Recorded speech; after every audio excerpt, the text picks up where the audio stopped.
Today I will speak about Linux kernel architecture. Linux is the most popular open source operating system.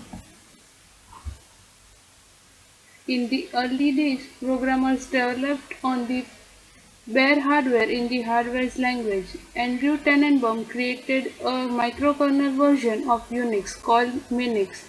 This open source operating system inspired Linus Torvalds' initial development of Linux in the early 1990s.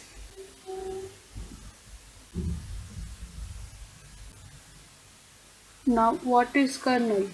Kernel is like a resource manager. The resource could be a process, memory, or a hardware device. The kernel manages the access of the resource between the kernel and the user space. Linux is divided into two distinct regions known as kernel space and user space.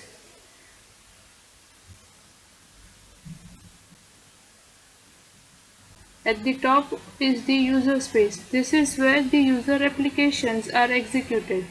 One of the roles of the kernel is to manage the individual user processes within this space and to prevent them from interfacing with each other. Below the user space is the kernel space. Here the Linux kernel exists. There is also the GNUC library. This provides the system call interface that connects to the kernel and provides the mechanism for transition between the user space and the kernel space. The user space and the kernel space occupy different address space. The Linux kernel can further be divided into system call interface, the kernel code, and architecture-dependent kernel code. The system call interface performs the function calls from the user space into the kernel. This implementation can be found in /linux/kernel and in /linux/architecture. The major subsystems of the Linux kernel are: first, the process management. The process management is the execution of the processes. In the kernel, these are called as threads, and in user space, they are called as the processes. The kernel provides an application program interface through the system call interface to create a new process, stop a process, and communicate and synchronize between them. Second, memory management.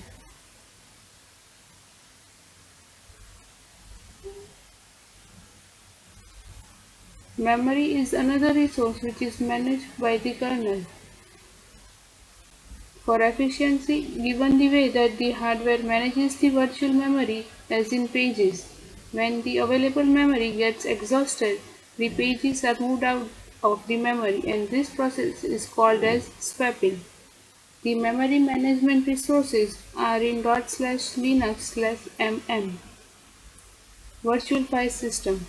This provides the layer between the system call interface and the file systems. It has common API functions such as open, close, read, and write. At the bottom of the are the file systems that define how the upper layer functions are implemented. The file system sources are in Linux/FS. Network stack. The sockets layer provide a user interface to a variety of networking protocols. From IP to TCP and UDP protocols, it manages the connection and moves the data between the endpoints. The networking sources in the kernel are at /linux/net. Device drivers.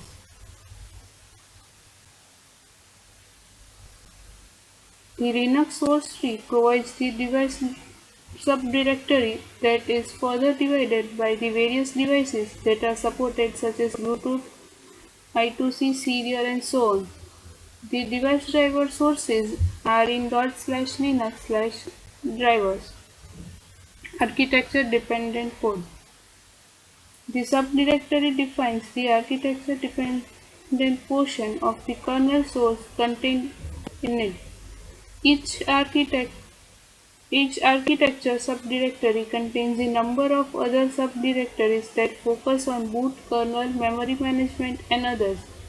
The architecture-dependent code is in Linux/Arch.